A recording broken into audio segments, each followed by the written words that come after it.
sooner or later it's going to happen. You're going to drop while performing in front of people. You're not going to panic, you're not going to be negative, you're going to treat it as an opportunity, because it does happen, and more frequently than you might think. But don't be negative. Don't say anything like, well, if I was any good, why would I be performing in a dive like this for foul-smelling, ugly people like you? Nope, keep a positive attitude. And when you do drop, you can always say something funny like, whoops, almost dropped. Or you can use one of the magician's old lines, which is to have somebody name a card, any card, and they name a card, say the 4 of diamonds. You say, the 4 of diamonds changes to the 5 of hearts. That's a real old line. It usually gets a laugh. It gets more than a laugh when it happens to be the 5 of hearts that they say, which happens 1 out of 52 times. It's happened 5 or 6 times in my career. So the card falls. That's why you don't say the card changes before you turn the card over. You say the Queen of Spades. The Queen of Spades changes to the 9 of Spades. But we're not going to do it 52 times until we hit the correct card. But it will happen. When it does, treat it like the miracle that it is, because it's impossible. Now, speaking of magic, if you do any of the manipulation, now's a good time to use it. You can say, well, the Queen of Hearts has never been my favorite card anyway, which gets me to how forgiving the audience will be. They'll be forgiving for a drop, and say you do an XCM pickup move, they'll forgive you if you blow it once, but they're not going to forgive you if you blow it twice. So if you do a drop move and something bad happens, move on to something absolutely certain. Another magician's thing would be to change the cards. Just treat it as an opportunity. Make people distracted from the drop itself. And we're going to show you a lot of XCM ways to do it as well. But as far as other juggling things, you can contrive to pop a card off as you pick up the first drop card and continue doing that for comedic effect. It's another real old juggling move. Just don't do any excessive hand motion. If you can make the card somehow pop off, while you're picking up the other card, it's even more funny. So you're trying to make it look like you're a klutz for just a few seconds, but then you pick it up and everything's good again. So keep your chin up when you drop. Of course, these have just been 1 card things, but it all works for several cards as well. I mean, just make the best of it. You could say, well, just name any card and reduce the number of cards that have been dropped, and then do the gag again. They say the 4 diamonds, it changes to the King of diamonds. You could do that with a whole bunch of cards, and you could even have them pick out the card. So you're immediately taking attention away from the drop and putting it onto some other effect or manipulation or something that just doesn't remind them that you dropped the cards. You dropped the cards. How could you? If you drop a bunch of cards, particularly on a hard surface, if you pick them up like this, you're grinding them against the floor. The floor has dust and filth on it. Better to scoop the cards up with 1 card. That means only this card has the chance to get scraped or get additional dust, and you can pay attention to it. You don't have to worry about all the other cards.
Hi, I'm Greg Irwin. I'd like to show you a few finger fitness exercises and warm-ups that will really help your extreme card manipulation.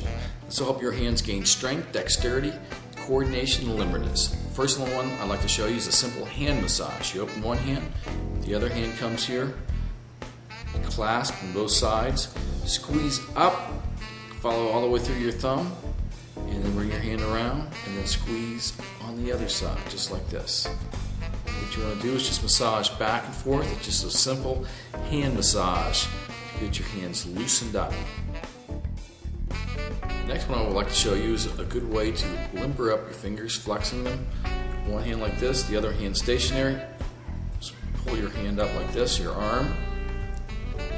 Then on the other side. Now I'm showing you this kind of fast. When you want to do it, when you do it, hold for just a few seconds and then let up. Then try it one finger at a time. And on each one, I want you to hold for about 3 seconds. Okay, and then you just go down the other side like that.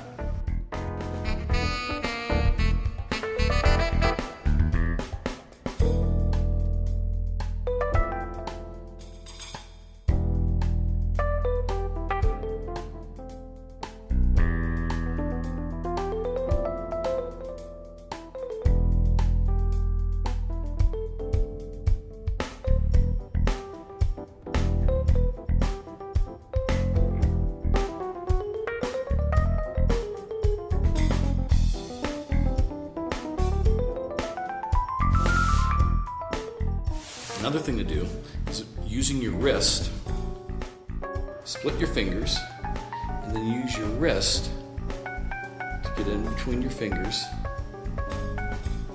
Spread them apart. This is really good for developing flexibility.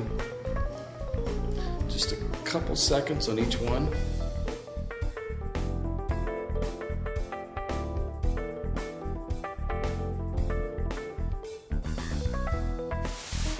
Another cool finger coordination trick, you might call it, is walking down your fingers. Remember the itsy bitsy spider? Your thumb walks on your first finger. Now walk down your fingers. First finger, second, third, fourth, third, second, first. 1, 2, 3, 4, 3, 2, 1. Another variation using your fingers like this. Put your fingers together, intersect them, and put the bottom on the top. The idea is to see if you can just stair step up like a ladder or back down.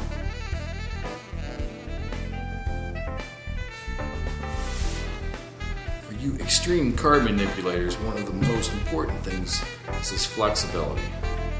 Splitting your fingers apart. Now, let's try and split one finger at a time. Your first finger, little finger, up and down. Now, between the two fingers in the middle and the outside.